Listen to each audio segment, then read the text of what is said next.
Welcome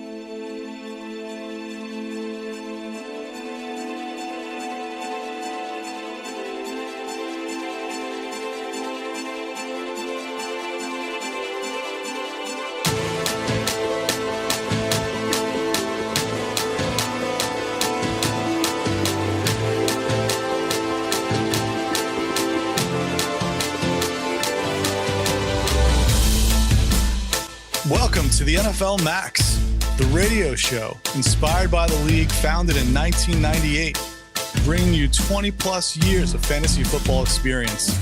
Broadcasting from our brains to your earbuds each and every week as we break down player profiles for your teams in Dynasty.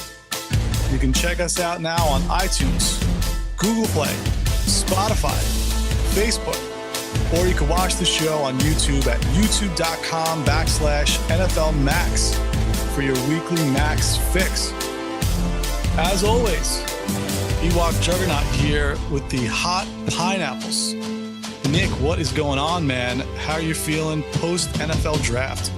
I'm feeling great. You know, Cowboys came out with a haul that I really like through their 7 rounds, and despite not having a first-round pick, you get to come out with Amari Cooper for that pick, and I feel great about that, especially seeing where the board was falling, you know, when that pick came about, and I just feel really good about that.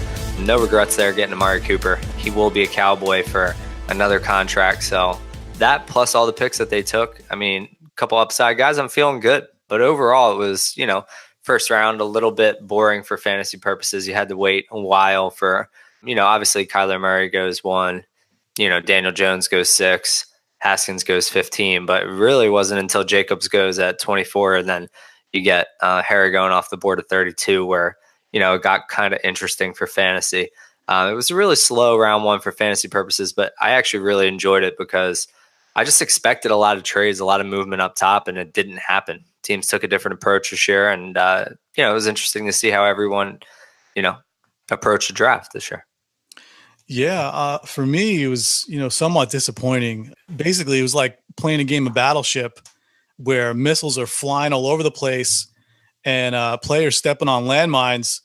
You know, A.J. Brown to the Titans, N'Keal Harry to the Patriots, and Darrell Henderson to the Rams.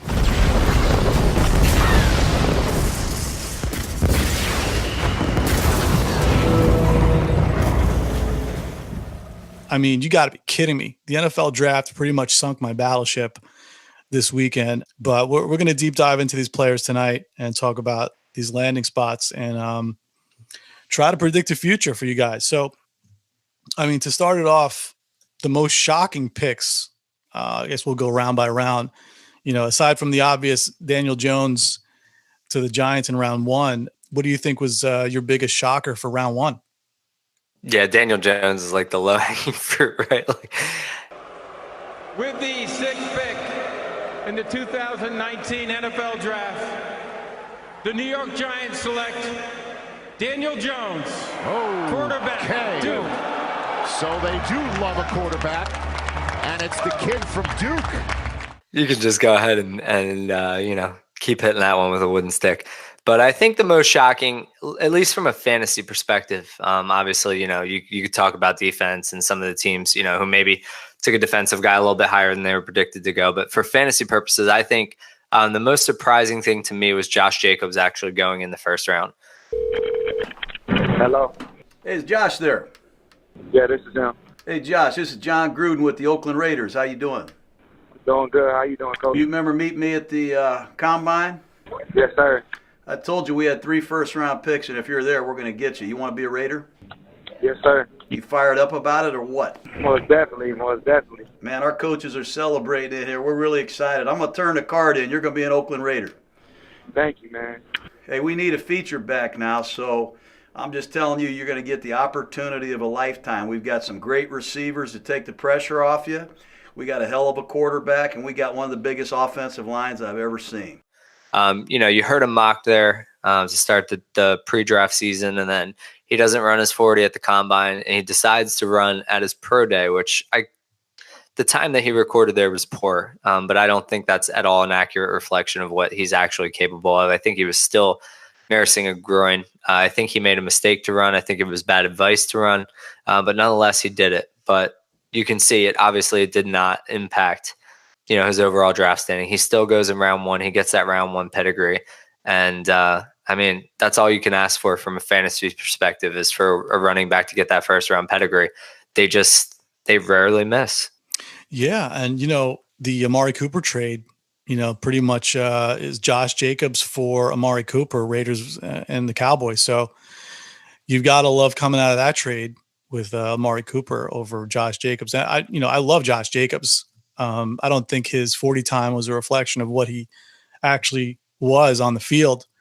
But for me, the biggest shocker for me as a Lions fan was the Lions taking a third tight end in the past decade.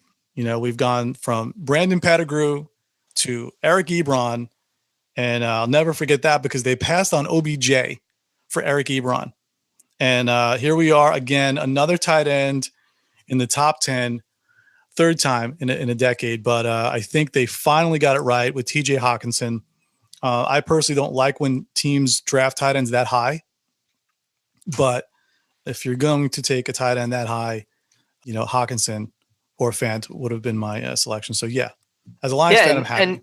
And he can do it all. He's going to be able to be on the field right away, which from a tight end perspective doesn't always happen, right? So it's just he's a complete player. He's a good pick for Detroit. He makes them better. They needed help on the offensive line. He adds a blocking element to his game from a tight end position. Plus, he's a good pass catcher. He's just an all-around good player. He's going to be able to be on the field for them. And like we were talking about in our last episode, he's the type of guy who, you're not going to take him off the field. So for fantasy purposes, snaps produce, production. And he's a guy who you're going to be able to rely on for a long, long time. And he's going to be on the field to start. So you don't have to worry about that.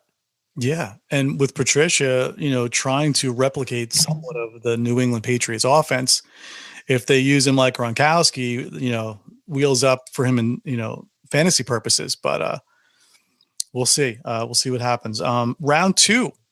What do you think was your biggest shocker for round 2?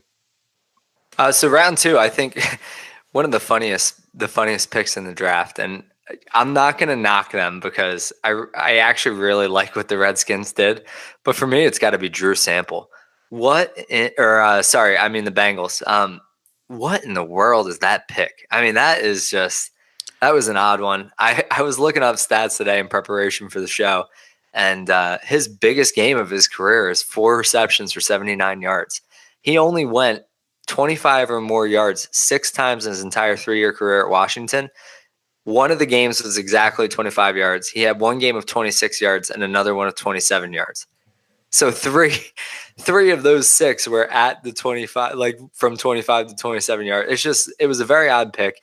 He's pretty much another offensive lineman from the tight end position. And I really think this is just to alleviate the pressure on Eifert to do that element of the game. I think Eifert is purely a pass catcher at this point. You're pretty much going to telegraph what you're doing when he's on the field, but at some point you just got to protect this guy. You can't let him on the field take that kind of beating. Tight end is not to play. We know that. Look at Gronk. That's why he retired.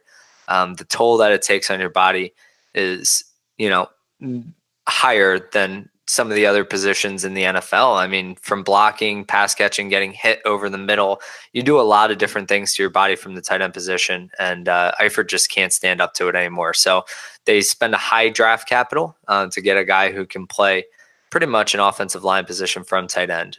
It's definitely a reach. I feel like they probably could have got it later, but they must have had info that we didn't. So yeah, the Bengals really, in my opinion, they dropped the ball, with this draft. They took, like you said, Sample high, and then they took 2 running backs, Travion Williams and my boy Rodney Anderson, but they've already got Joe Mixon and Gio Bernard. So I don't know what they're doing. They got 4 running backs now.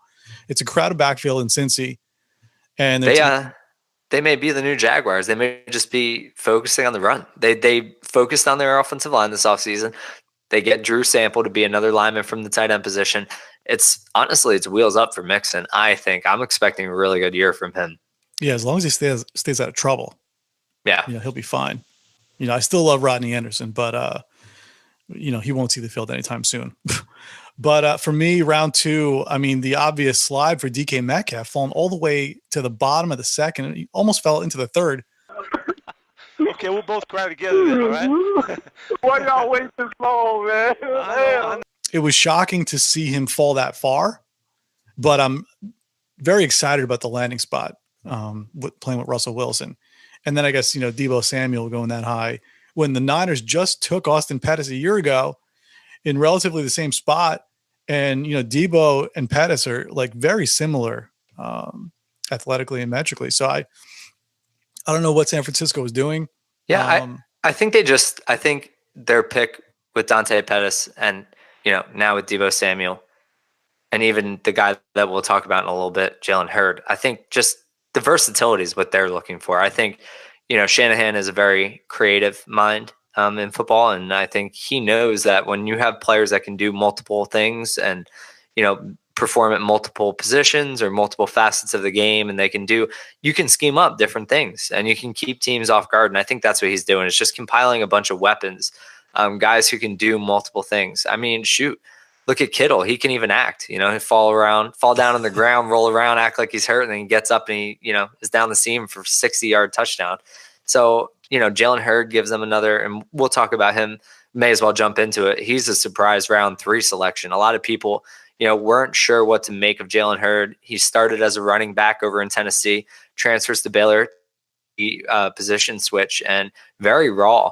But I think, again, what you want to see in San Francisco is a guy who can do multiple things. This guy can play running back. He was one of the more highly recruited running backs coming school in his class, and then he switches over to wide receiver at Baylor, and he performs well. I mean, he's raw, but his athletic ability is, off the charts. And pair him with a guy like Deebo Samuels and Diontae Pettis, and now you have Tevin Cole, Jerick McKinnon. They have a very interesting collective of offensive talent over there.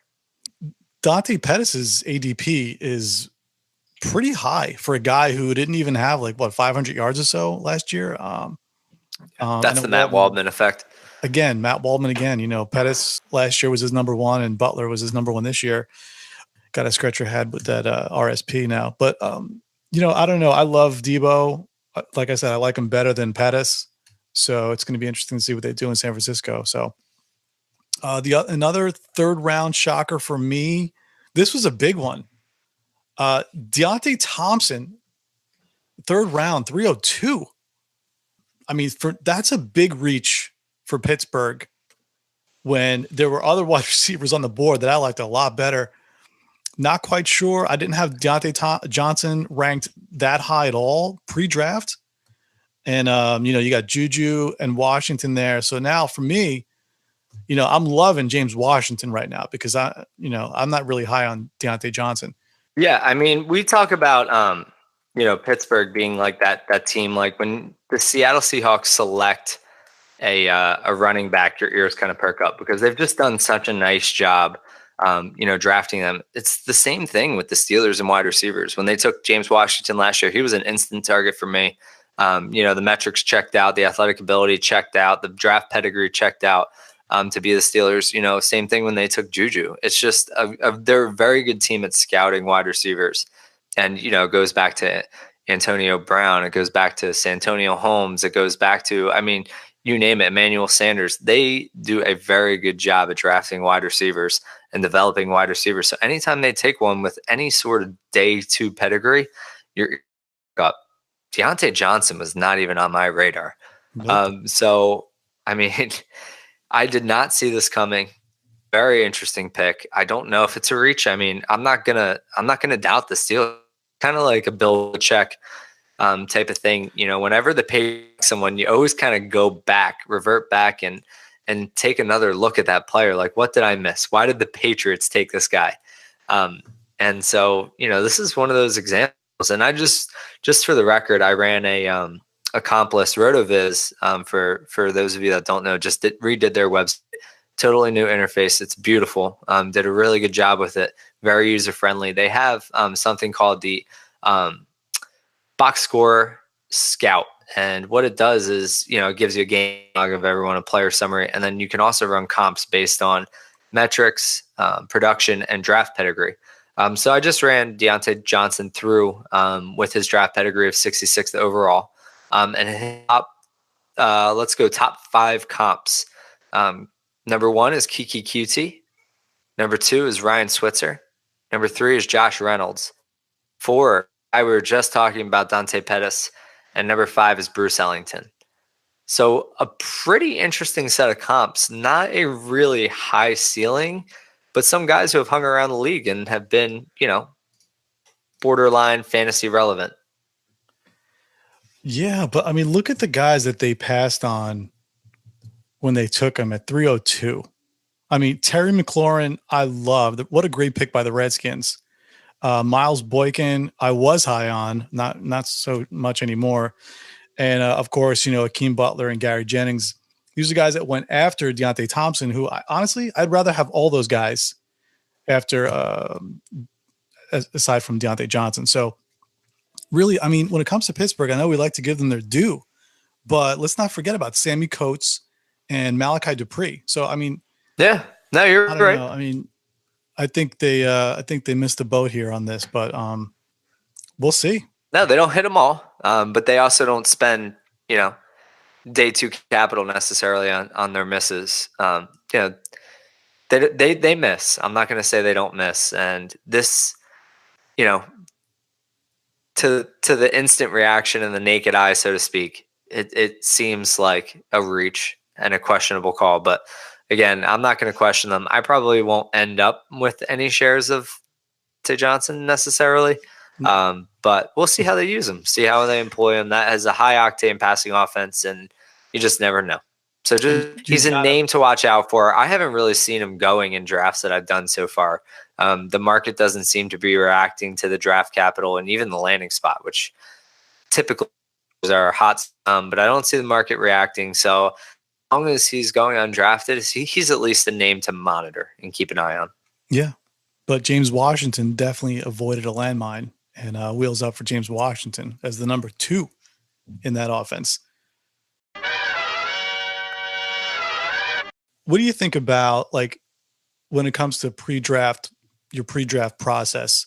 What's the pick that is the most confirming, like the best confirmation pick? Basically confirming your pre-draft analysis. So for me, it's definitely Kelvin Harmon. I mean, I was not high on Kelvin Harmon, and a lot of people were, and Kelvin Harmon fell all the way to 634. And, going to the Redskins is nice because they don't really have a target hog right now. I mean, I don't know about Doxson anymore. I think he's pretty much donezo. Doesn't seem like he really wants to play. But I love Terry McLaurin. So what do you think about Kelvin Harmon here? I mean, I liked Harmon definitely more than you did. I wasn't like super high on him, but I thought for sure he was like a third round pick. Maybe even late second to early to mid third. And clearly I was off base. I just thought he had a lot of skills that would translate well to the NFL. I knew the metrics weren't great. The movement wasn't explosive, but I thought he did a lot of things well enough to be able to translate to the NFL and be successful. Just really surprising that he fell that far. And I know for you it's confirmation, but for me it's surprising. But, you never know. Maybe the Redskins struck gold with their 6th round pick. There's 6th round picks that make it in the world. AB was the 6th round pick. So we'll see what happens. I will say, though, I mean, the guy almost fell out of the draft. He's nowhere near, the top 2 rounds in rookie drafts like he's going right now. I mean, he's going in the 2nd round consistently as of right now. And obviously that's before draft guys get released. But, he's going in the 2nd round. That's just not someone that I'm touching for someone who almost just fell out of the draft. And then he goes to Washington, who really has questionable quarterback play right now. We'll see how Haskins turns out, but rookie quarterbacks don't typically produce at a high clip. So it's going to be interesting to see what happens there. Yeah. Any other confirmation picks for you or what? So for me, I think my biggest confirmation was N'Keal Harry. I had him as my wide receiver 1. And he doesn't come off the board as wide receiver 1. He comes off the board as wide receiver 2. But I think the biggest thing for me is that he goes to the Patriots and he's a round 1 wide receiver. Both of those confirmed to me that, I was at least on base with Harry. The dynasty community, to its credit, I said this before, didn't jump all over DK Metcalf, but you never really know what the NFL is going to do, right? Like if Al Davis was still alive, DK Metcalf felt like he was going to go high to the Oakland Raiders. So you never really know what the NFL is going to do. He easily could have gone to Washington. He easily could have landed in several spots in the first round. But he actually ends up, slipping all the way to that third round. And, it's just, it's very interesting. Late second, but it's very interesting to me that Harry comes off the board round 1, pick 32 to the New England Patriots, even though it's the last pick in the round. I believe in what the Patriots, are able to do and the talent assessment. I don't always agree with all their picks. Sony Michel last year was one of them. They don't have a great track record with wide receivers, but I think they nailed it with this one with Harry. I think he'll be a good fit there. I think he was the best wide receiver in this class. I don't think Hollywood's the best wide receiver. I just think Hollywood fits what Baltimore is looking to do. And pretty confident in Harry's ability. That was definitely a confirmation pick for me. Another one was sorry. Let me just piggyback on that real quick. Sure. Because we both agree that, in the pre-draft process, N'Keal Harry was, if not the best wide receiver coming out, one of the top 3 best. For me, it was Harry and A.J. Brown. And I'm going to go the other way on this. If this was like 3 to 5 years ago, I would totally agree with you, would be loving him playing with Brady. But I think we've seen the best of Tom Brady. And I'm not sure, moving forward, that this is not a good spot for N'Keal Harry. I mean, you're talking about an offense that was ranked number 3 overall last year in rushing the ball. They're going to run the ball, and Tom Brady's best days are gone. I mean, I know he just won the Super Bowl, but as far as like fantasy purposes and chucking the ball for Harry, it's very, very disappointing for me, and even more so for A.J. Brown. I love A.J. Brown. He's my 1A.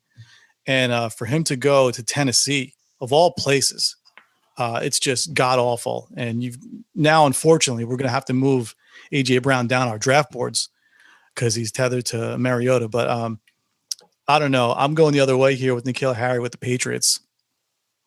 Yeah, I guess I'm on the Bill I trust bandwagon. Oh, yeah. I mean, I love Bill Belichick, but if we're looking for like immediate production, and that's the other thing too, like when was the last time a rookie wide receiver came out of New England and was productive year 1? I mean, Malcolm Butler was the last one, but then he quickly flamed out because of injury. But Malcolm Mitchell, or Malcolm Mitchell, sorry. Yeah, but even that wasn't like he didn't have like an incredible No, year. But I think the thing for me is confirming the talent. Like I think, separate from landing spot, one thing that, I tried to do, you would be ignorant if you completely ignored landing spot. But one thing that I tried to, at least in my process, hone in on is taking talent over situation. And I think Harry was the most talented wide receiver in this class, and him going in the first round to a team like the Patriots who have the sustained success was confirmation for me of his talent. I'm not saying I, think that this is the best situation for his long term. I agree with you. I mean, Tom Brady's 42 years old. He's old, and there's going to have to be a succession plan in place here, and it's not going to be Brady to Harry for the rest of his career. But with that being said, I still believe in Bill's, ability to develop quarterbacks behind. I mean, look at Garoppolo, look at Brissett before they moved him to Indianapolis. I mean, he does a good job at drafting quarterbacks and developing them behind Brady, where this is a Bill I trust situation, and in the talent I trust in N'Keal Harry. I think he's the best wide receiver in this class. And so I'm just going to go with the fact that he's paired with Bill Belichick for the majority of his career. And I'll just, take a shot. I'm comfortable with the profile. I'm comfortable with the draft capital. And I think, apart from Tom Brady being 42 years old, it's ultimately a pretty good landing spot in my mind. Yeah, I'm definitely the black sheep in the dynasty community when it comes to this. I mean, everybody's all over N'Keal Harry with the Patriots, so I am in the minority. I might be the only one saying this, but I do not think we're going to see immediate production from N'Keal Harry. I hope we do, but with that offense and the way they run the ball and the way wide receivers, it takes some time to learn the offense, especially in rookie drafts where we're seeing him already go one-on-one. For me, we could touch on that real quick right now. For me, it's got to be, the two running backs. It's got to be Josh Jacobs and Miles Sanders. And then, I'm talking N'Keal Harry here at 3. Okay, so we just talked about a lot of shocking picks for NFL purposes. But when it comes to fantasy, for dynasty purposes, I just want to wrap up here and talk about the biggest reaches. We mentioned already Daniel Jones, Dionte Johnson, Jalen Hurd, and a lot of the Drew Sample. But for me, two really big reaches for me were David Montgomery and Devin Singletary. And I know I'm going to get crushed for David Montgomery because he is beloved in the dynasty community. But I'm sorry. I do not like David Montgomery. The Bears, what are they doing? They traded Jordan Howard and they drafted Jordan Howard. I mean, David Montgomery is Jordan Howard 2.0. He's got no burst, no agility. He's pretty much a plotter. And with Tariq Cohen back there, you want Tariq Cohen to get the ball. You want to put the ball in Tariq Cohen's hands. You don't want to do it 20 times a game. But the guy only touched the ball 99 times last year. And look at the damage he did. You want the ball in Cohen's hands. He's explosive. So, I mean, David Montgomery is going to be the lead back. But I'm going to pull up Jordan Howard's stats last year. And, if we're looking at that, and obviously, let me temper myself here for a second before we lose podcast listeners entirely. David Montgomery is obviously better than Jordan Howard. I'm not saying that, Jordan Howard's better, but they're very similar, and especially in the role they're going to play. So that's my two big reaches for running back, David Montgomery and Devin Singletary, and we'll dive into Singletary in a second here. But thoughts on David Montgomery? Yeah, so I actually saw an interesting tweet this morning because I'm in your train of thought for the most part. But I saw an interesting tweet this morning from Scott Barrett. And I don't know if you're familiar with Scott, but he does a lot of DFS work, and he's pretty respected inside the community. He says head coach Matt Nagy and the Bears valued Jordan Howard as worth a 2020 6th-round pick that can escalate to a 5th-round pick, right? That's what they traded him for. They viewed David Montgomery as, and I guess this is the culmination of all the moving around the board that they did, a 2019 round 3 pick, a round 4 pick, and a 43 spot drop on day 3 from 162 to 205. So those were the culmination of the trades. So apart from him just being a 3rd-round pick, those are the other things that they gave up, the other capital, draft capital that they gave up to come up and get David Montgomery. And he says the only way that this can be justified is if Chicago views David Montgomery as a 3-down back. Interesting take. I mean, it's just at least food for thought for discussion. Nagy came out and said it already, that he said it's really nice to have a 3-down back, throwing some shade at Jordan Howard. I mean, we all knew Jordan Howard wasn't a 3-down back, but I mean, I don't think David Montgomery is either, especially when Cohen on the roster. Yeah, and I'll disagree with you. I think that Montgomery has traits that make him a 3-down back. I think he's powerful. I think he has great balance. I think that he breaks tackles better than anyone else in this draft class. And I think that he can catch the ball.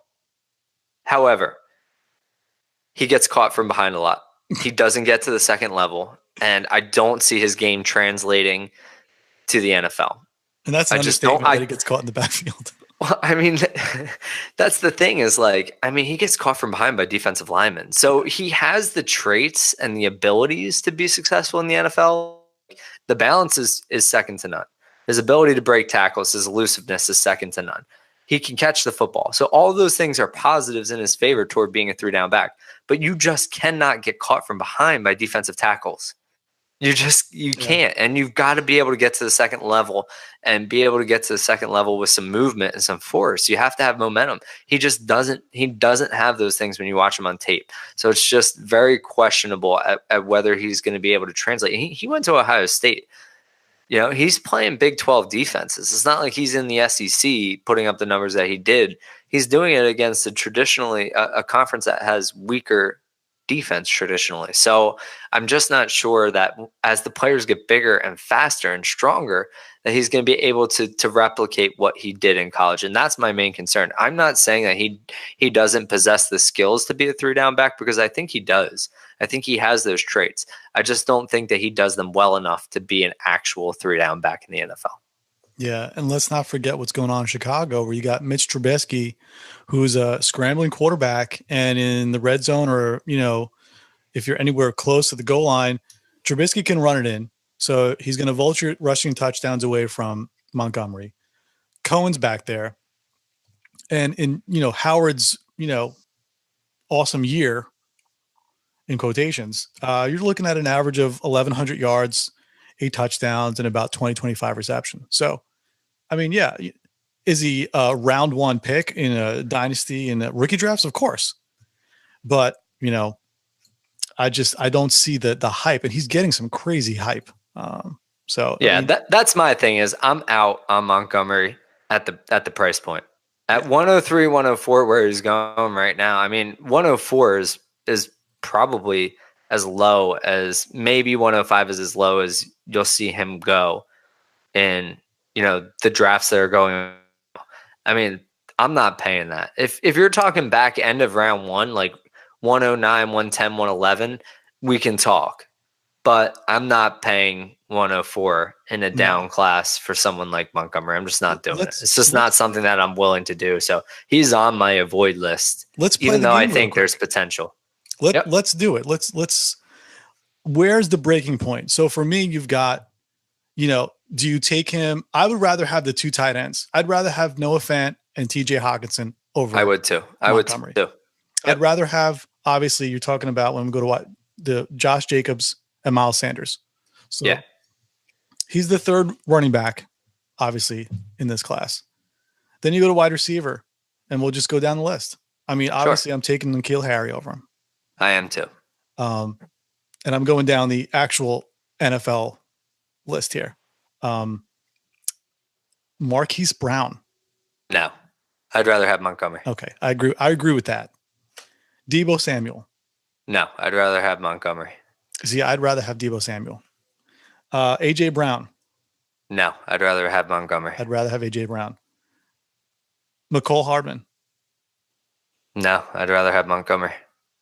JJ Arcega-Whiteside. I'd rather have JJ. Of course. So for me, I'm lower than him than you are. I'd rather have these wide receivers than Montgomery. And that's what I'm saying. I think it's because I see that there's the 3-down traits.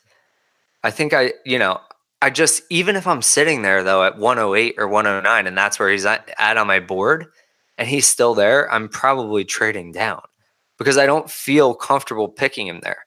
That's where I would take him in relative to my board, but that's not something that I'm comfortable with. I would rather, just trade out of that spot and gain more capital either next year or later in this draft where I can take some upside shots. He's just not, I think he slots in there from a talent perspective, but it's not a target of mine. He's on my avoid list because I don't feel comfortable paying that price for him.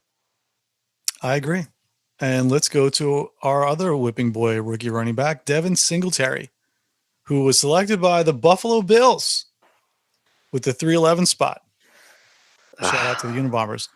But, man, where do we begin with Devin Singletary, who's, going to be running behind one of the worst offensive lines in football? And, yes, they addressed it somewhat. The Bills did in the draft. But, man, you got LaShawn McCoy back there, who's, getting old, long in the tooth, and pretty much hurt all the time, recently anyway. But your boy and mine, TJ Yeldon, is back there. And, for the price, I would much rather have TJ Yeldon like 5 to 6, 7 rounds later than where Devin Singletary is going in startups. It's not even close for me because I actually think as a prospect, I like TJ Yeldon way better as a prospect than Devin Singletary. So touted by the NFL Network, and the NFL showed us that the Bills took him that high. So what do you think? So he's 203. That's his weight. 203. So he doesn't meet that box. Nope. His 40 for 203 was 4.66. Doesn't meet that box. His cone drill for 203 is 7.32. Doesn't check that box.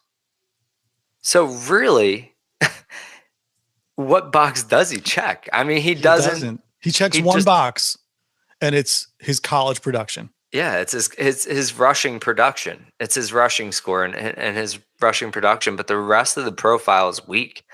But he gets draft capital box now at 74. He's a day 2 running back. He gets that draft capital. And typically, if an NFL team pays that draft capital, they view them as a potential starter.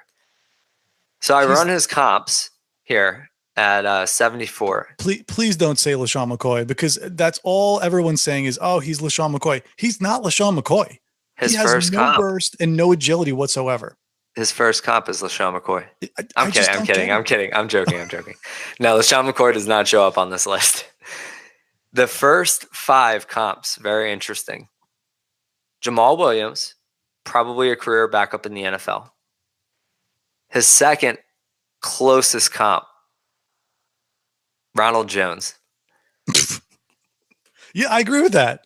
His third comp, Wayne Gallman, career backup. Fourth comp, Jeremy Langford. And his fifth comp, very interesting, TJ Yeldon. Wow. But that's his comp list. That's not a very promising comp list. It's not for a 3rd round pick. I mean, it's just not. And Joe Williams is on there, Samaje Perine, Alex Collins, and Dalvin Cook. And I'm guessing Dalvin Cook falls there because of the production that he put up in college and then the combine that he had, which was lackluster at best. So, I mean, that's his comp list. Dalvin Cook being the best possible outcome. But I'm thinking more like a Joe Williams, Langford, Ronald Jones kind of. I'm looking at a 3 to 4 year flame out here. And you mentioned his metrics and his profile, but just to bang that home, it's like it's like bottom percentile in every category. So are you talking about like his burst, his agility, his speed? It's bottom percentile. I mean, he's coming up all in the red in my spreadsheet here, which goes back the past 20 years of prospects. So I just don't get it with these 2 running backs. For whatever reason, the NFL Network and the NFL media is beating the drum for these guys. And, they went, 3rd round, both of them. So we'll see. I mean, Dynasty community is relatively high on both of them. I'm hearing it on podcasts. I'm seeing it on websites, but I just don't see it with these 2 guys.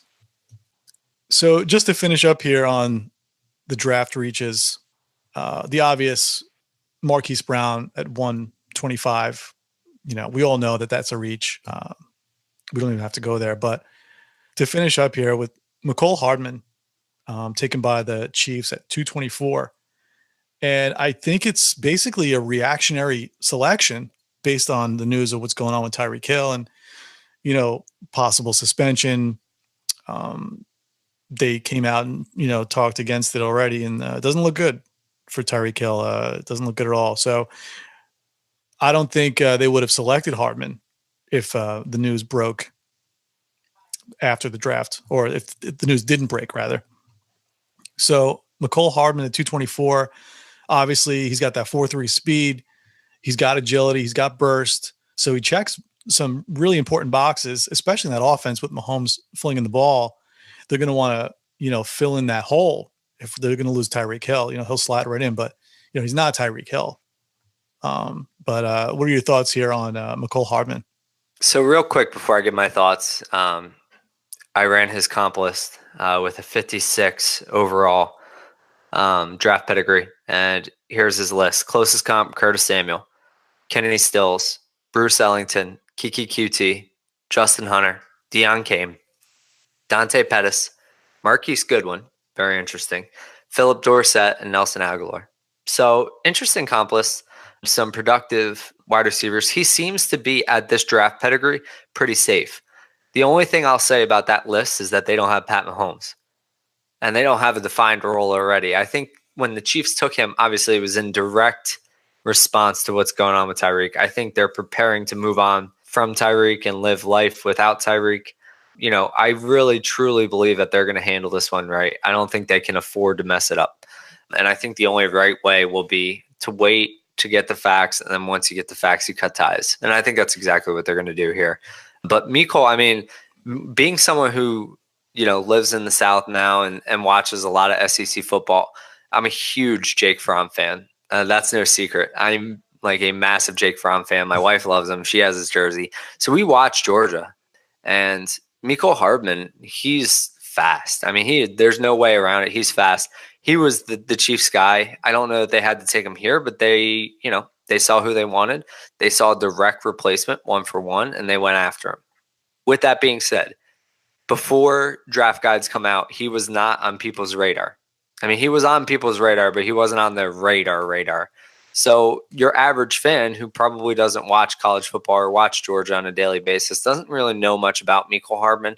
They just know he went to Kansas City and he's fast. And so right now he's still going, you know, in the second round. I've started to see him creep up into, from some of the drafts that I'm tracking, he's starting to creep up into that late first. But then you see, you know, draft analysts who are, you know, big in the community, guys like Curtis Patrick ranking him number 2 wide receiver overall. So, I mean, he is, once these draft guides come out, I would anticipate Mecole shooting up boards and just to a place where historically, I mean, he is well above where he should be. That comp list, while pretty safe, doesn't represent the floor that Tyreek does. It doesn't mean he can't get there. He's got Pat Mahomes. And, you know, Tyreek, just to speak to that role in that situation, he had 4 top wide receiver finishes last year. 4. So, I mean, that's a game changer. If Hardman can fit into that role, I'm just not sure that that's a shot that I'm willing to take. I just feel like when you're in the top 5 of a rookie draft, you can't miss. You got to do your best not to miss. And I think you're taking a huge risk. And playing it safe doesn't always, you know, mean wins in Dynasty. But, I mean, if you're at the bottom 5 and you're struggling, that's just not a luxury that you can take, in my opinion. No, Chad says it. You don't win fantasy if you don't. What's the saying? Playing safe doesn't win you fantasy. I don't know. Or Dynasty. I don't know. You don't win in Dynasty playing safe or something That's like right. that. Chad, I love you, Chad. But, I mean, if you're the Chiefs here, let's play this out. Let's, you know, what if Tyreek Hill is out for the year or on a different team or gone, whatever. If you're the Chiefs and you're looking for that 4.3 speed and that underweight, sub 200 small wide receiver, they could have went other avenues here. I mean, Paris Campbell. I mean, I know. I thought for sure it was going to be Paris. Yeah, I like Paris Campbell way better than Hardman. But, you know, I mean, they're both in really good situations. But I'm saying to myself, why did the Chiefs take Hardman over Campbell or Isabella? I mean, DK Metcalf was still on the board. I know he's bigger, but he's got that 4.3 speed. So it was very interesting. And we got to be careful here. Like, if Tyreek Hill's out and he's gone, you've got to push him up your draft board. And even if he's Tyreek light, he's still worth, you know, a top half of the first round selection in your rookie draft. So I guess hopefully we're going to find out soon, but we'll see. That'll pretty much wrap it up for, you know, our list here of the biggest draft reaches. But to flip it here, the biggest draft fallers, I got my list here. Basically, the big ones. I mean, we talked about Kelvin Harmon already. We don't have to, you know, go there again. God knows nobody wants to hear about Kelvin Harmon. But Hakeem Butler, the biggest faller, you know, Matt Waldman's 101, and one of my favorites. I love Hakeem Butler. So the fact that he fell all the way to 401 was shocking to me. And the NFL told us something, that all 32 teams passed on him 3 times. But I mean, Hakeem Butler's got the size, the speed. He's got it all. He's even got the college production. But he's just he's raw. So I guess, a lot of teams didn't want to deal with that. But that was the biggest faller for me, Hakeem Butler.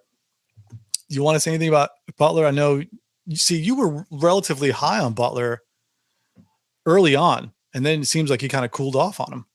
Yeah, and I think we had talked about it on one of the previous pods. I started off really high on Hakeem Butler before really many people were looking at film. I watched him a lot at ISU during football season only because I was playing him in DFS. So I got my eyes on him early, and then I watched his film. I knew I was interested in the guy. I mean, he's a mammoth. So I wanted to get my eyes on his film as early as possible. I think he might have even been the first wide receiver I really watched film on for this offseason. And as soon as I put my eyes on the film, I loved it. I mean, if he gets inside of you, forget about it. He's so big. It's like being boxed out on, underneath the net in the NBA. You just can't get back inside of him. So if he gets the inside route on you on a slant and he does it well, I mean, forget about it. He's going to beat you every time. But as the process went on and, as I got my eye on N'Keal Harry more and AJ Brown more, and I saw the variation that they could do. I mean, I'm not knocking Hakeem Butler. He can do a lot of different things. He can play a lot of different positions. He can play the big slot. He can play outside. He does a lot of different things, but he doesn't do them as well or as polished as some of the other guys. So I just started to cool on him a little bit, especially it's kind of like Vegas when the whole world is betting on one team. You kind of look at the other team and say, oh, interesting. Why is everyone on this one team? Let me take the opposite side. So it's kind of like that situation where, people weren't on Hakeem Butler yet. I was pushing him up my board, and then everyone starts to flock. You hear the echo chamber. And when everything being said about a player is good, you kind of go back and reevaluate and look for something that they did wrong, because every player has a flaw. Every player has something that they could develop on. And, you watch it and I cooled off. I just cooled off on Hakeem Butler. I'm not saying I thought he would fall to the fourth round. I'm not saying that at all. I thought he was a second round prospect. I didn't understand the first round buzz. But second round, certainly I thought he fit there and he belonged there. But, the NFL told us different. So I liked him better than DK Metcalf. I mean, his tape is ridiculous. He's making defenders look silly. I mean, he's a mammoth of a dude. So, I mean, it's just mind-blowing. 6'5", 227 pounds. And he's got elite top 5 percentile in so many categories. His hand, his arm, his wingspan. I mean, you talk about wingspan. It's so ironic. The guy falls into the fourth round, but his wingspan is going to, hopefully get him flying out of there.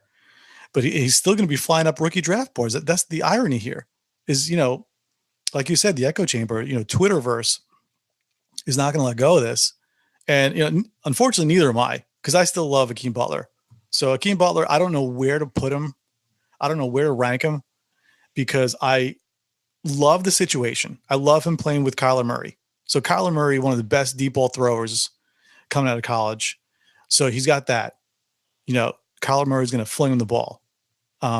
He can play, like you said, he could play anywhere. He could play the slot. He could play X. He's the prototype number one wide receiver for an offense. And the other wide receivers that are there in Arizona are relatively small, undersized, underweight. And Larry Fitzgerald is old.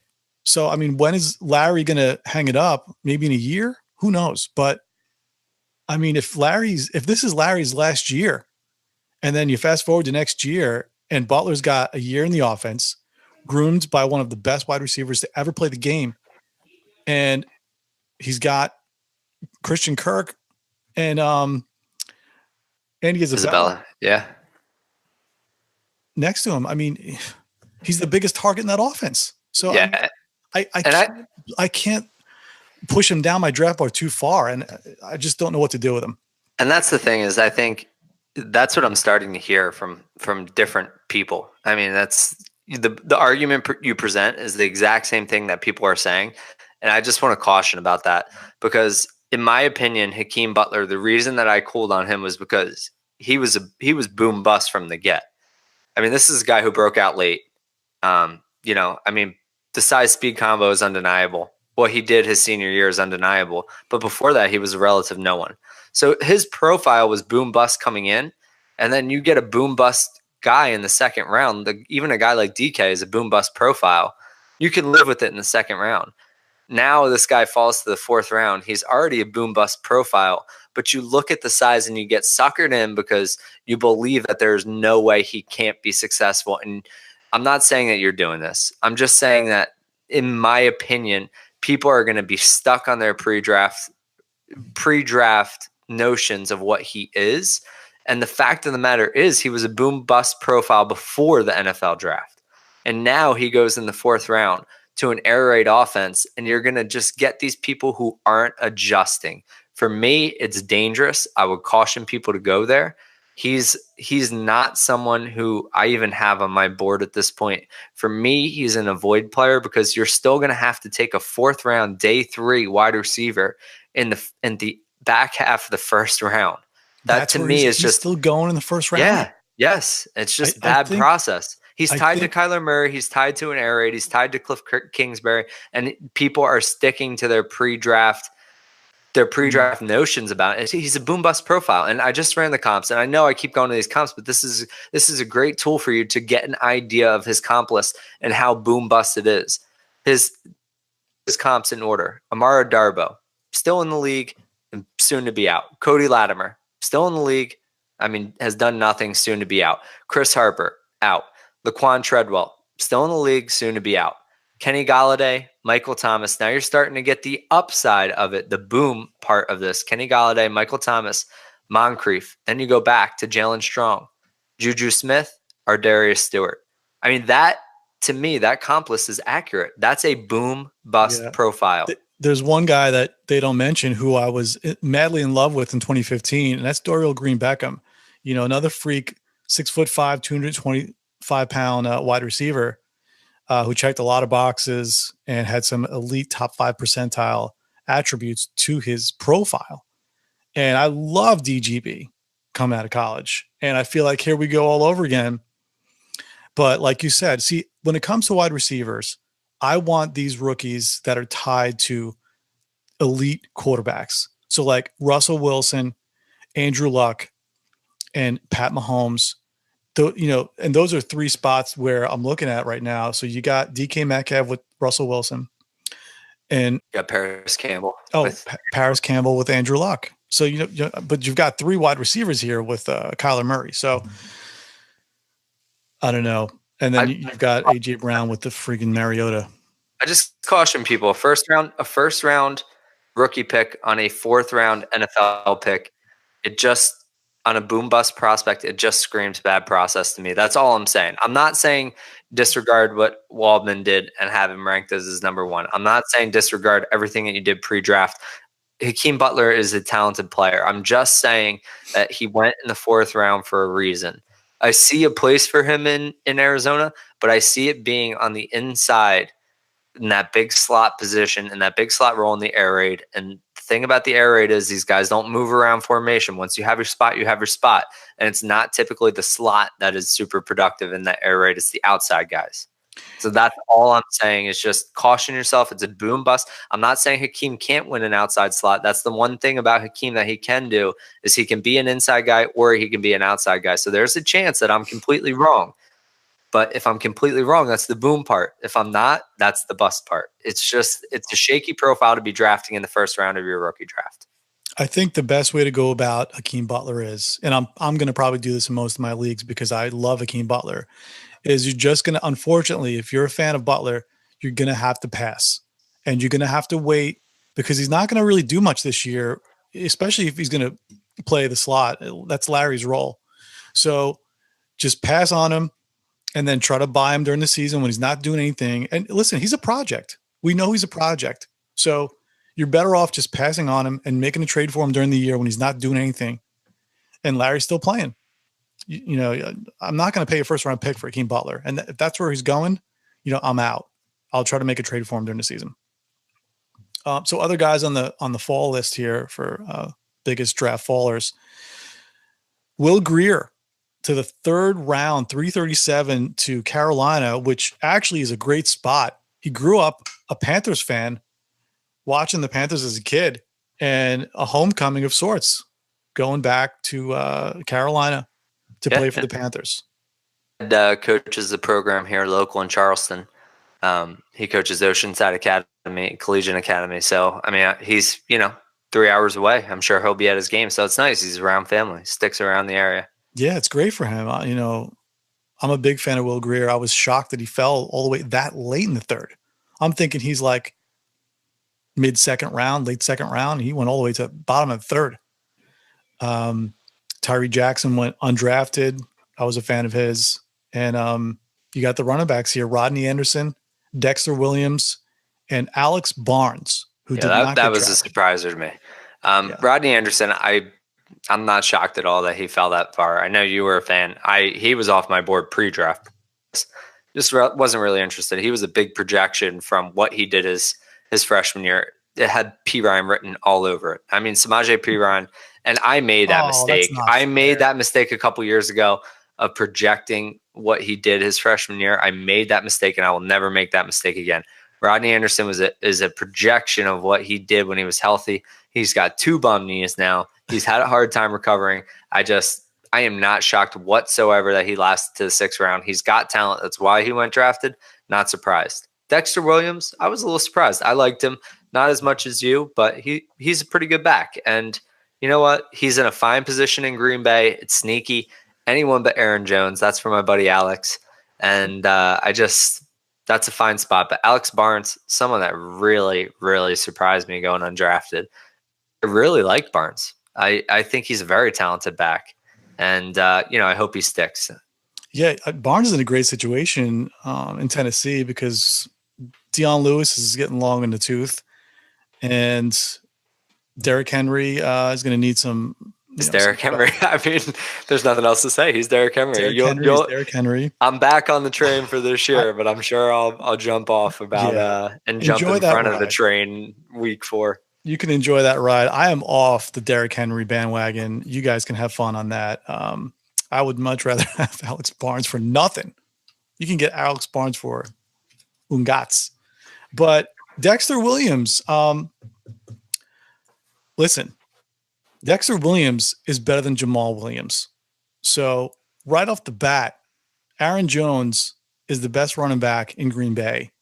And you got Dexter Williams who's going to push Jamal Williams aside.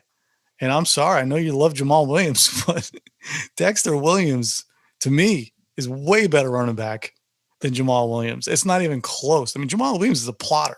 He's another Jordan Howard type back. Dexter Williams got speed. He's got it all, man. And in Green Bay, we'll see. I can't wait to see that play out this year. Anyone but Aaron Jones. I don't care who. Dexter, Jamal, anybody, any of the Williams brothers, whatever, who, Damian Williams, Darrell Williams, they can all come over and somebody just take Aaron Jones' spot because he's not that good. He's not that good. Are you kidding me? He's not that good. He's one of the guys I can't get on board. I can't. He's like a Phillip Lindsay for me. I'm adamant. I don't care. And even when Phillip Lindsay's doing, I don't care. Whatever his stats are, I don't care. Just Aaron not good. Jones absolutely dominated in college. He's got a 47, like you're talking top 5 percentile. Okay. He's got a 47% dominator rating, 7.7 yards a carry in college. He checks all the boxes. He's got the speed. He's got agility. He's got burst. The guy's a beast. I mean, I don't know why you don't like Aaron Jones. I just don't like him. Anybody but Aaron Jones. He's thin. He'll get hurt. Watch week 6. Give it by 6. He'll be hurt. I mean, that's fine with me. Then you could bring in Dexter Williams. You mean Jamal Williams? No. So just to wrap up here, the last guy, and ironically, Mr. Irrelevant in the NFL draft, Caleb Wilson, who I can't believe he fell that far. I had him in my top 6 or 7 tight ends here. And, he got drafted. but it fell all the way to Mr. Irrelevant. Pick 740 to the Cardinals. The Cardinals killed it. I mean, they just had a great draft, but gobbling up another pass catcher here at tight end. Caleb Wilson, thoughts on him? Surprised he fell that far. Really like him. He's a good tight end. Successful. I think he'll stay in the NFL. I think he will be relevant, not irrelevant. And I mean, what else can you say? This tight end class was stacked. I mean, this is a very talented group of guys. So, it's no knock on Caleb Wilson. It's just a matter of, supply and demand at this point, I think. And, I don't think he's a 7th last pick of the draft talent. I just think that's the way that the board fell. And, you had some rogue picks like a Drew Sample type. And I mean, it's odd the way it all went down, but Caleb Wilson's better than that draft pedigree. Yeah. As far as fantasy, I'm not really going down that far. I think there's a lot better options. They don't throw the ball tight end there anyway. So moving on here, just wanted to talk about some juicy situations, some overrated situations, and some situations where these players, unfortunately, are going to be stunted right out the get-go. So I'm going to start off here with stunted situations, and we have to talk about my favorite running back in this class, Darrell Henderson. Gets drafted by the Rams, and you can go one of either ways here. You can go where they've been trying to work in a satellite back for Gurley over the past few years, and finally they get their guy. But the irony here is they just tagged Malcolm Brown. Brown. So you've got Malcolm Brown, who's going to be, if Gurley gets hurt, he'll be the lead back. And Darrell Henderson will probably just play that Tevin Coleman type satellite role in the offense. But what were the Chiefs and what were the Texans doing not selecting Darrell Henderson? I mean, 2 spots where both these teams need a lead back. I mean, the Chiefs are going to go with Damian Williams, and the Texans are going to roll with Lamar Miller and Donta Foreman, who's just coming off a serious Achilles injury.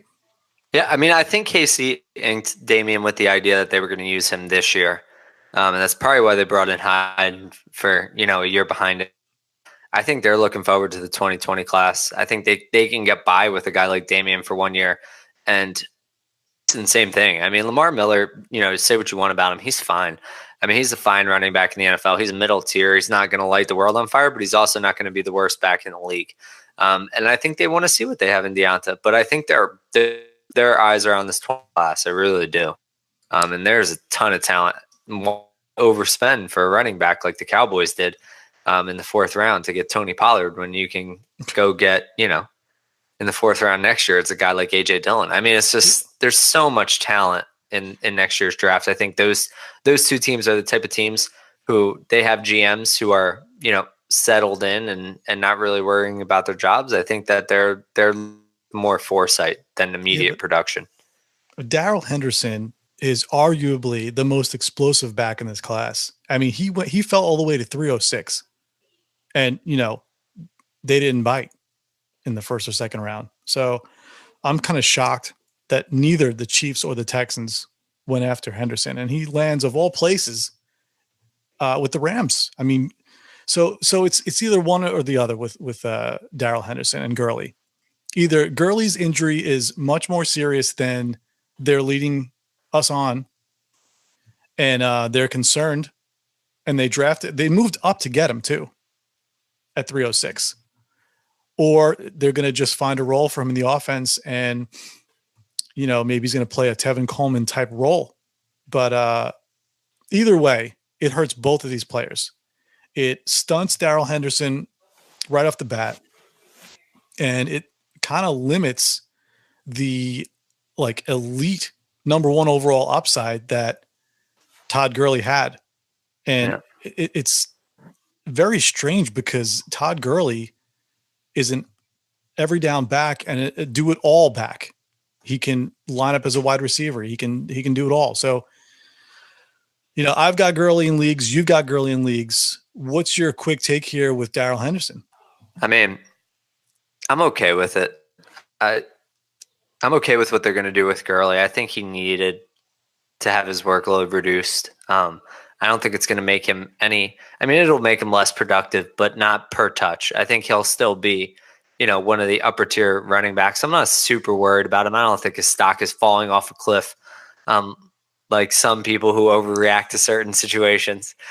But I think he's going to be fine. I do think obviously it caps his upside a little bit. Darrell Henderson's a super talented back. But I wouldn't count out Malcolm Brown. I'm still keeping my shares. We all thought this was going to happen last year with John Kelly. And now I guess the John Kelly he's dead. Is dead, I guess. I've got him in the max league. I might as well cut him. He's worth nothing now. They like Malcolm Brown. I mean, they like Malcolm Brown. So do I think he's as talented as Darrell Henderson? No, I don't. Do I ultimately think Darrell Henderson will be the two? I do. But I'm just saying, don't give up on your Malcolm Brown shares quite yet. Weirder things have happened over the course of an offseason.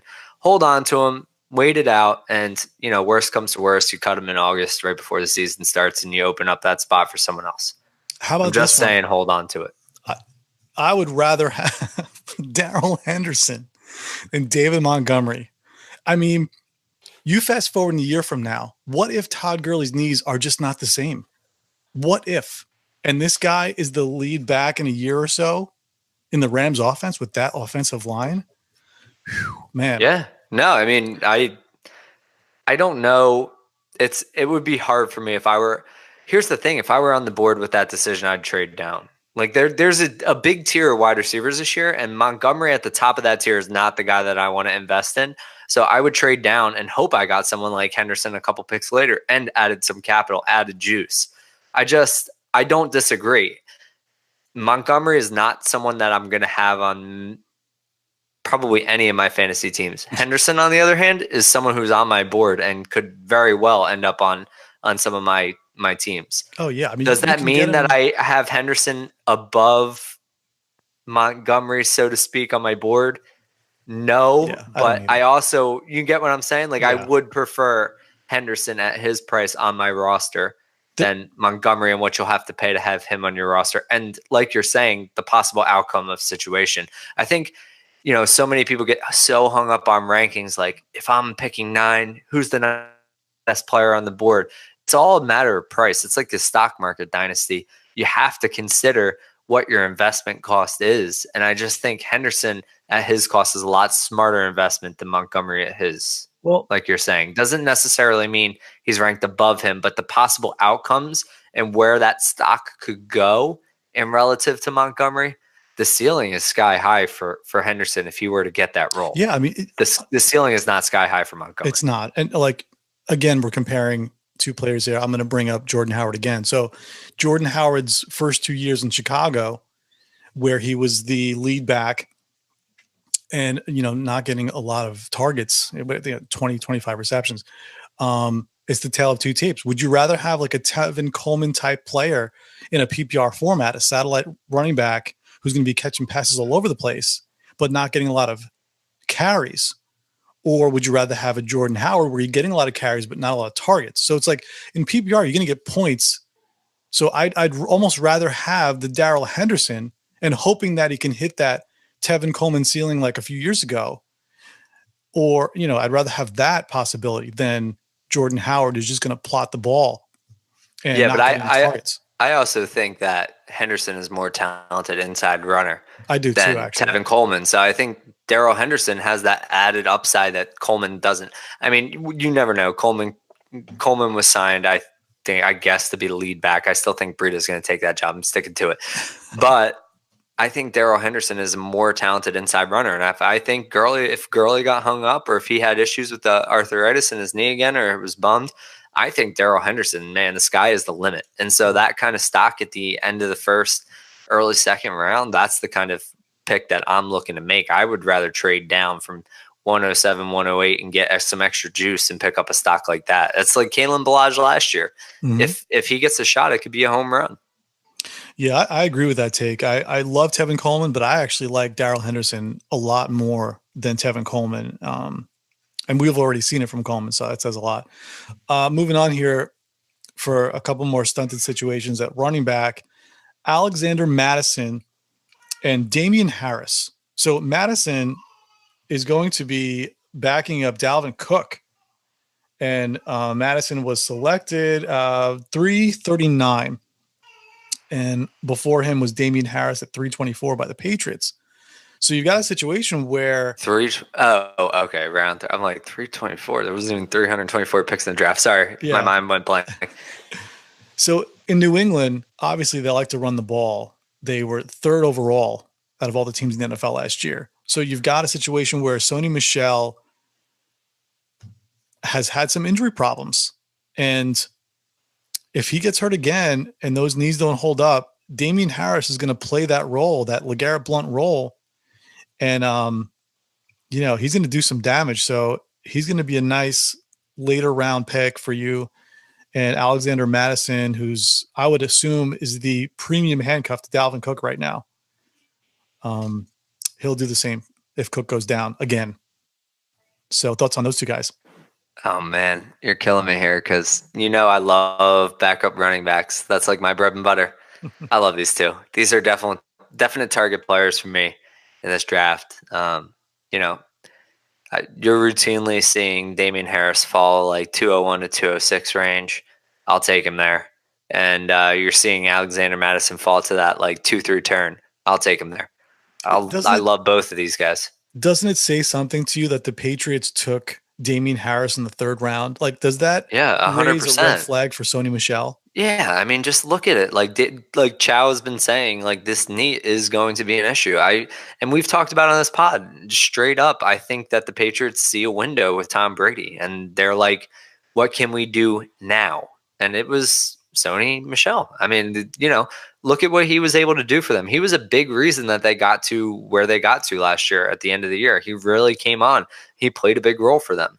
But can he do it over the course of a season? No, I think they managed him purposely in the beginning of the year. They let him sit a couple games early in the season, and they worked him into that workload. And then right at the end, boom, they dropped the hammer on him. And they just said, let's go. We need you. We're going to ride you now. You're the best back on this roster. He was, bar none, the best back on that roster. But they waited because they knew that they were going to get to the playoffs. There was no doubt about that. They were winning that division, and why not? So they were in win now mode, and they did exactly that. They won another championship. And, if you're going to tell me that you only get one good year out of Sony Michel, but you're going to win a championship, I'll spend a first-round pick on that. I don't care who the first-round pick is. You could pick David Montgomery for me. If the Cowboys are going to win a Super Bowl, I'll have the Cowboys use their first-round pick on David Montgomery. Whoever it is, it doesn't matter. The goal is to win a Super Bowl, and they did it. But, yes, I do think it says something about Sony Michel. Yeah, and the recency bias is going to kick in, and Sony Michel scored the only touchdown in the Super Bowl. So that's obviously going to affect Damian Harris's stock. I'm assuming he's going to slip and fall. But, Tom Brady didn't even throw a touchdown in the Super Bowl. That just shows you, how far he's fallen off here. I don't think Tom Brady's going to have a good year this year. I don't. But anyway, so that'll be it for what I think are the premium handcuffs here. Darrell Henderson, Alexander Madison, and Damian Harris.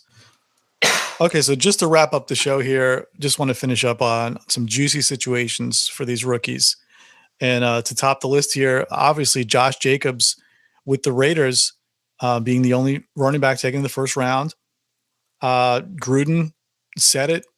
He's going to be their 3-down back. And what's his name? What's the freaking Mike Mayock? Jalen. Oh. Mike Mayock also reiterated it and talked about it on the NFL radio today. So Josh Jacobs, the lead dog in Oakland, who's, in the PPR format, is going to do it all for the Raiders. Juicy situation there for fantasy. 100% agree. That's a smash spot.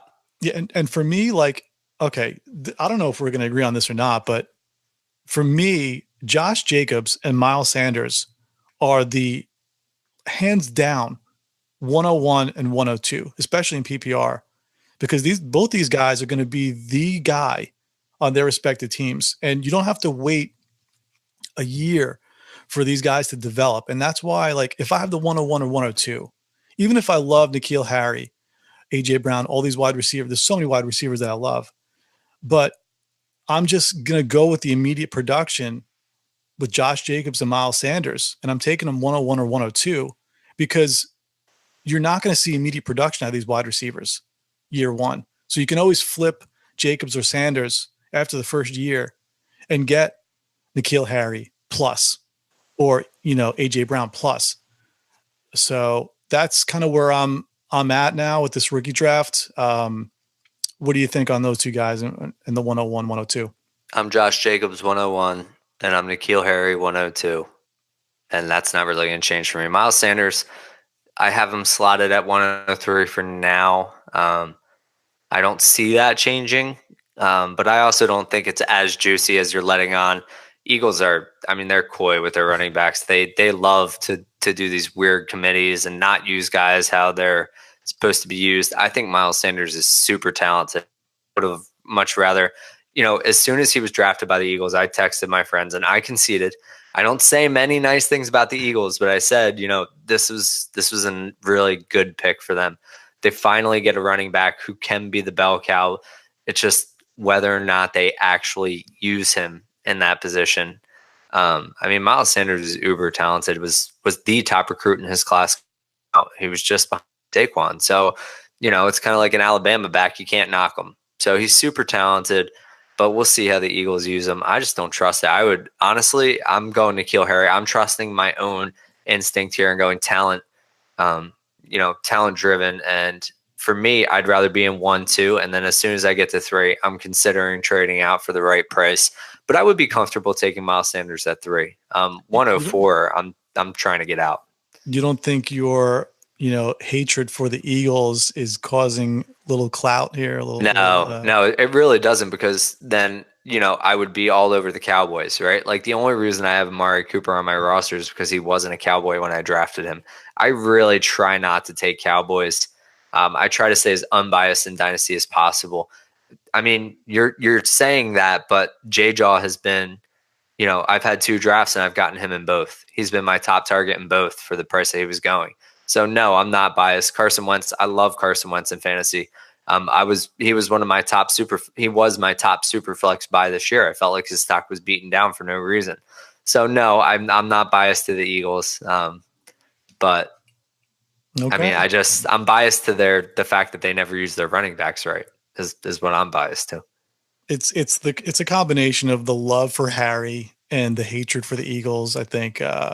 It's not the hatred for the Eagles though. You're off base. You said you love Sanders, so I'll give you your due. But I think when we fast forward and we see the end of 2019 and the lack of production for Harry right away, if you do opt to go Harry over Sanders, I think you might regret that. Yeah, but wide receivers traditionally it takes longer to develop at wide receiver. When you get wide receivers, that they could produce year one, but if they don't, you don't freak out. Like, I feel like that's common knowledge. Like, I'm not expecting Harry to be out here producing wide receiver 1 numbers. Right. And, but if he doesn't, I call it a buzz.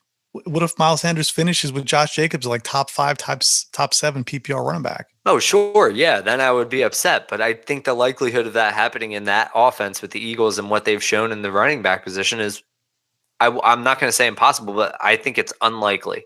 If it happened, I would be surprised. Well, sticking with the Eagles, we got J-Jaw. Love it. I love that. I love that landing spot. It's such a great spot. So juicy. Yeah. He's, again, tethered to what I believe is an elite young stud quarterback. And anytime a wide receiver gets drafted with pedigree like that, and you're tied to a quarterback like that, I'm all over it. So I've got, J-Jaw up there. He's like top 3 for me in my rookie rankings for wide receiver. It's just a win-win. And Alshon's getting old. He's always hurt. This is probably his last year. D-Jax will be gone after this year's over. And it'll be JJ's team. So love it. Love the situation. Yeah, that's a smash spot for him. He's definite target player for me. Like I said, I've done 2 drafts and I've come out with him in both. It's a smash spot for him. I love the offensive fit for him. He'll get to grow with Wentz. I think Alshon they're preparing for the future. I think Alshon will be on his way out. I think eventually Ertz has got to be on his way out, and you'll see Goddard step in, and you'll see Jay Jaw step into Alshon's role, and I just preparing for the eyes of the Eagles. I hate to give them credit, but it's wise. Yeah, Jay Jaw, Miles Sanders, it's looking good. So moving on here, another wide receiver, DK Metcalf. We talked about him already, but man, finally, I was just complaining about this. I think it was last pod or the pod before that Seattle has just done Russell Wilson so dirty over the years and have not given him any weapons with any kind of draft pedigree. And they finally get DK Metcalf in the second round, but it's a big wide receiver. I mean, when was the last time Russell Wilson had a big wide receiver? I can't even remember. So finally he gets a big body wide receiver with some speed. And, that's going to be fun to watch with Russell Wilson. Other guys here, obviously Paris Campbell with the Colts. So we didn't really talk much about Paris Campbell here. What are your thoughts initially here on Paris Campbell? So one thing that Andrew Luck does very well is he distributes the ball, and he distributes the ball accurately in short area. When you go back and look at the film, a lot of Dwayne Haskins stats were from Paris Campbell getting the ball and making things happen. He's a game changer. He's a playmaker, and I absolutely love this fit. I couldn't think of a better fit for him. I just think he's going to pair so well with Andrew Luck. You've got T.Y. taking the top off. You've got the big guy in Funchess being able to win those contested catches. And now you've got Paris Campbell for the underneath, the little jet sweeps, whether it's screen passes, whatever it is. He has the potential to take the rock to the house at any point on any play. I absolutely love what the Colts have done this offseason to help Andrew Luck. I just wish that they had an actual running back one. But I think that they can get through the year with Marlon Mack, and I think that they'll address it next year. But I'm telling you, I absolutely love what the Colts have done over the past 2 years, adding Quentin Nelson and some protection for Luck first, keep him on his feet, keep him healthy, and now you surround him with the necessary weapons. I absolutely love it. Love it, love it, love it. It's wheels up in Indianapolis. I love Paris Campbell, but there are some podcasts that are banging the table for Paris Campbell, and I'm talking like top 2 or 3. Listen, I love him, but to expect immediate production year one, it's a little crazy because of the role he's going to play. So you've got Funchess, who's going to be playing the outside big body role, wide receiver. Then you've got T.Y., who's going to be doing his T.Y. thing. And then in the intermediate routes, that's where Paris will make his money. But let's not forget, we still have Nyheim Hines, who's going to be in the mix. I'm not a big fan of Nyheim Hines, but they're not going to, he's going to be on the field. So I love Paris Campbell, but I don't think he's going to be a focal point of that passing attack this year. Next year, it's going to be a different story because Funchess only signed a 1-year deal. So if he's one and done and he's gone and T.Y. is now another year older, now we're talking. But if you're looking for immediate production out of Paris Campbell, I think you're going to be a little disappointed. But long-term prognosis for Dynasty, I love Paris Campbell. So just an interesting side note too, Curtis Patrick at his top 10, because I'm here on the main page of RotoViz. He has Paris Campbell slotted as his wide receiver 5 overall. So you've got N'Keal Harry, Mecole, Hardman. Number 3 is Andy Isabella. 4 is DK Metcalf, and 5 is Paris Campbell.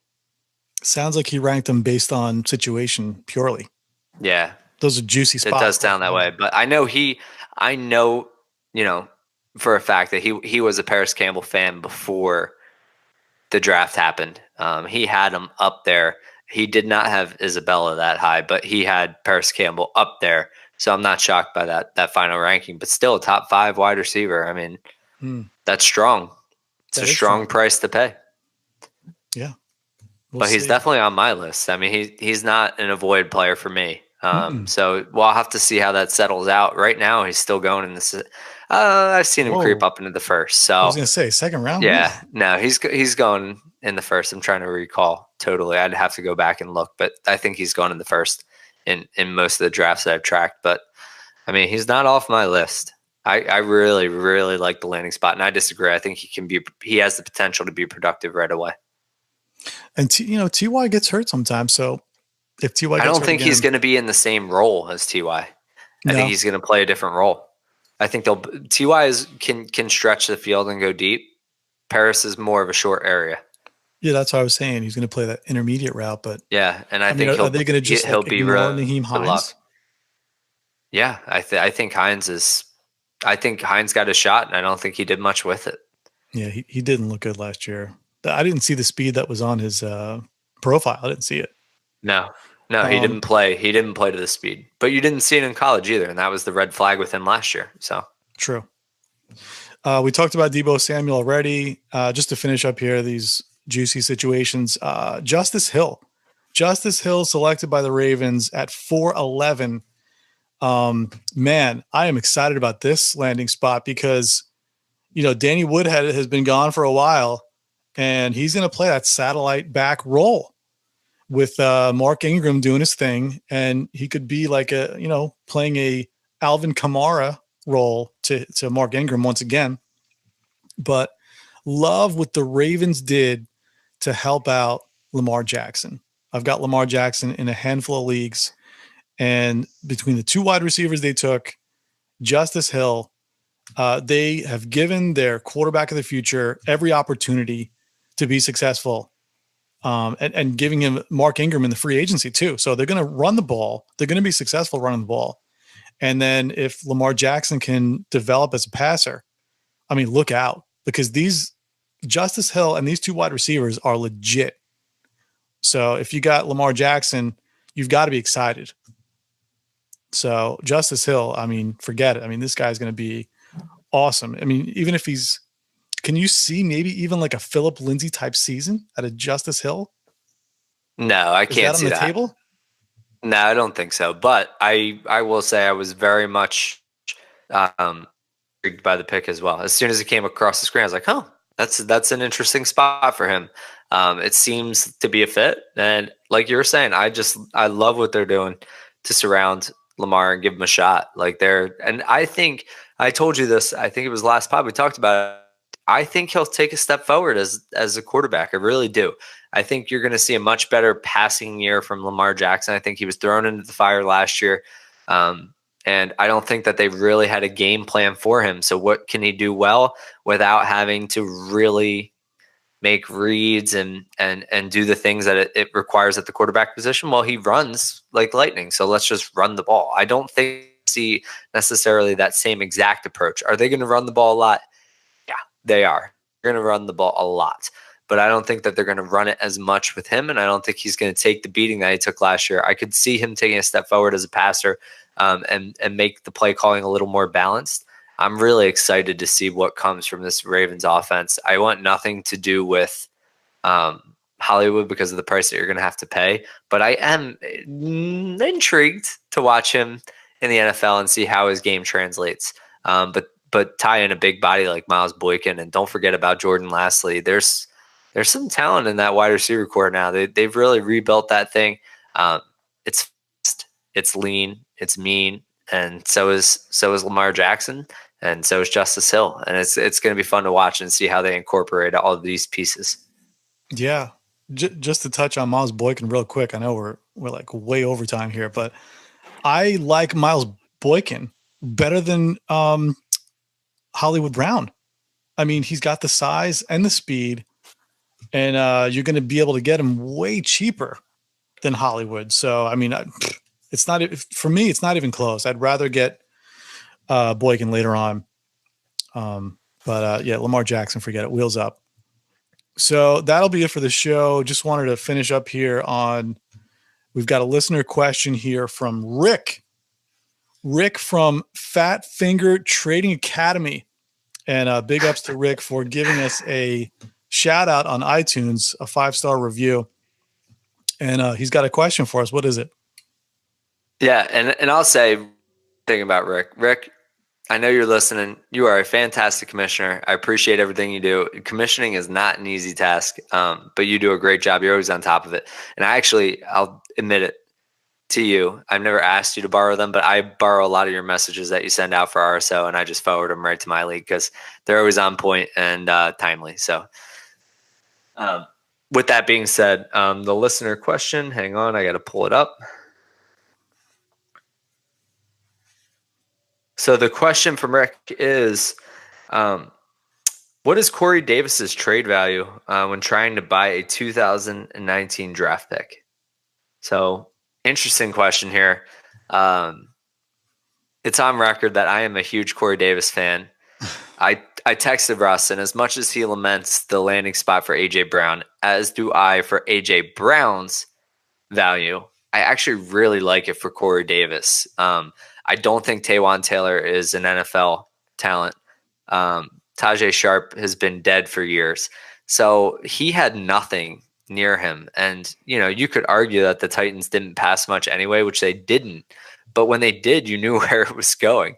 I mean, they only passed the rock, I think it was 200, I'm spitballing here off the top of my head. I think it was 225, 250 times. And 100 targets went to Corey Davis, something crazy like that. Almost half of the targets went to Corey Davis. And granted, Delaney Walker was out of the lineup with an injury, and Jonnu Smith was in and did absolutely nothing. But I mean, that's insane to have half of your targets funneled to one guy. So everything, you knew where it was going. So A.J. Brown now, and you add Humphreys and you get Delaney Walker back. Now you have some guys in the mix to take the pressure off Corey Davis. I'm expecting a step forward. I'm not expecting more volume, but I'm expecting more efficiency from Corey Davis. I think he's going to take a step forward this year.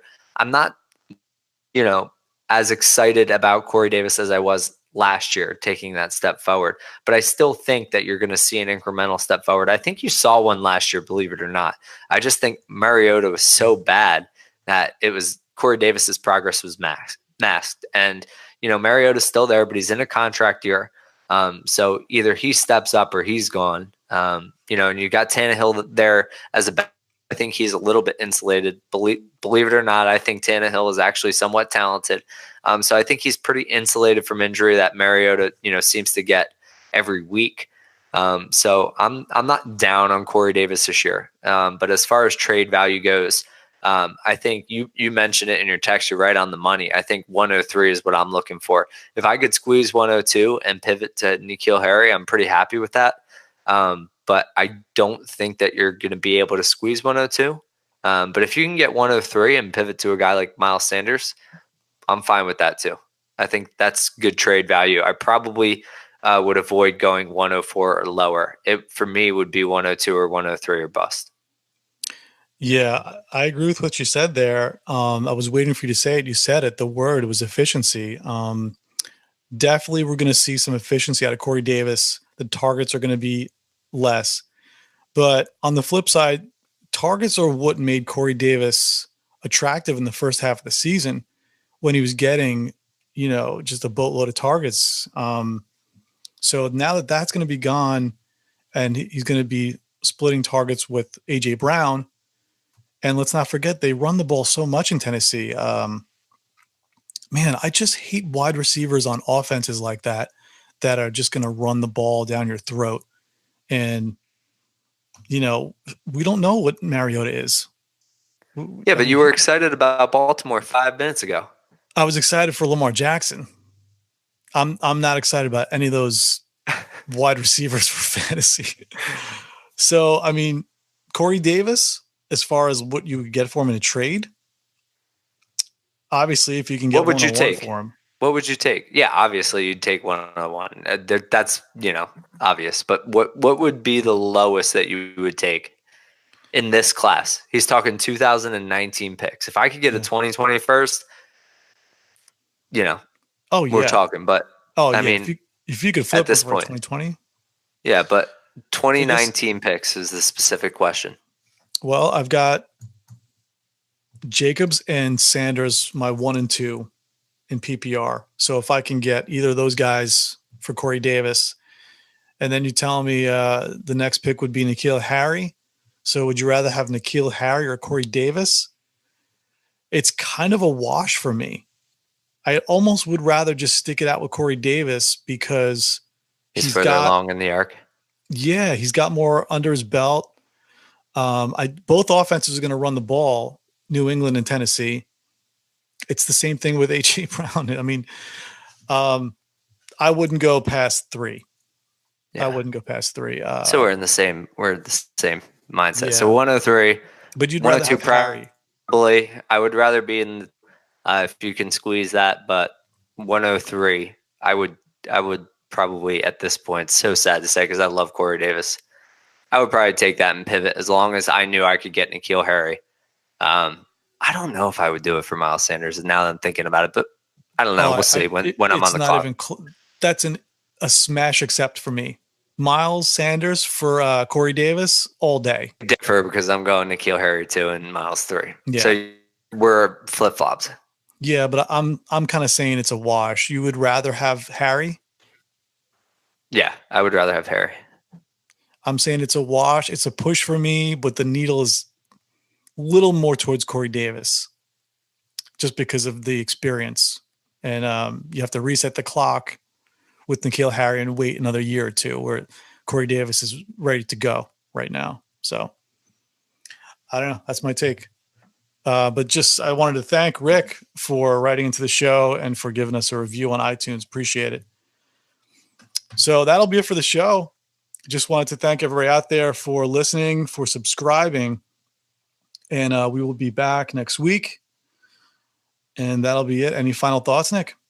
No, just, it's rookie draft season. Make sure you're following ADP and just try to get value. Don't settle on your drafts. If you have a flat tier of 4 to 5 guys, like a lot of these running backs, they get to be the same in the later half of the first round into the second round. So if you can capitalize on that and trade back into your flat tier, make sure you're comfortable with your tiers. You don't want to have one tier where, Harris is at the top and maybe Henderson's at the bottom and you trade back and you get Henderson and you're really regretting it because then that wasn't a tier.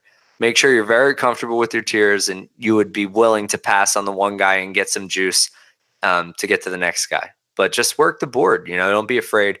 In my opinion, my recommendation at this point is if you're in the middle of the first round from 4 to 9, I would trade out. If not, and you're stuck there, I would look to go the safe route in this class and look at one of the tight ends. But I'm definitely trying to move out of that range back. Half of the first, the back half and get some juice. And if I have a back half of the first round pick and I can squeeze a 2020 first, I'm doing that too. I agree. And that'll be it. Thanks everybody again for listening, for subscribing, for the Hot Pineapples, you are juggernauts. Everybody one clap. Thanks guys.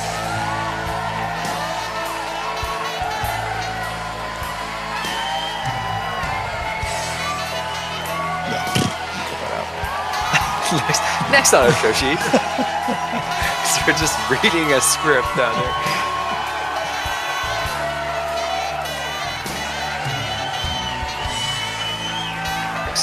We're going to get crushed for those 2 running backs. And yeah, but we've been saying that all along, so no one can be shocked. I mean, we said that pre-draft process, so.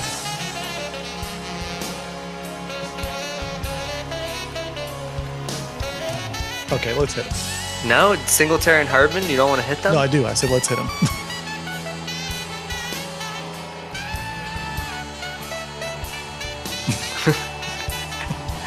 Never know. I'll stay away from one of your guys. You stay away from my guy.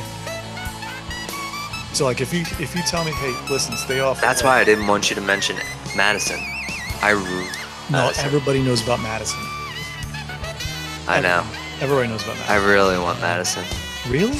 Because you don't like Cook? Yeah. I don't like Cook at all. And I like my handcuffs. And he is as guaranteed to have an injury at some point this year as anybody other than Fournette.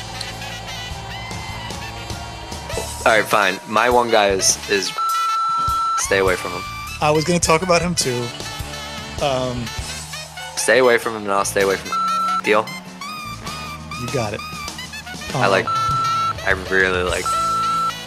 I've gotten him in every draft too. Do you really? Yeah, J. John. He's got the college production. He's got the athleticism. He's not really. He doesn't have much burst. You want to hear his comp list? And of course, I'm going to go after Rodney Anderson, but you don't care about him. No, not at all. You can have him. I want to make some more cuts in the max. There's still a couple guys that I got to get rid of here. Yeah, Niles Davis, Darius Guice, Sonny Michel, and Kalen Balazs. Really interesting. I'm so excited about Kalen Balazs this year. He dominated in college. He only had a 5 yards per carry though. But Yeah. he's got the weight. His BMI is good. Yeah, his BMI is great. And rush yards adjusted was better. Market share was better than Balazs. But nobody in the max listens to this show. So I know. We could talk about these sleepers. I know we could. Especially with Fournette. The problem is all my other leagues, they all listen. Oh. Well then. That's all right. I really don't care. What's that? Are your rookie drafts coming up? Yeah. Oh, good. So we'll talk about it after your rookie drafts. Yep. One clap! One clap! One clap! Because honestly, like I don't like Fournette. I'm down on Fournette. See, I like Fournette still.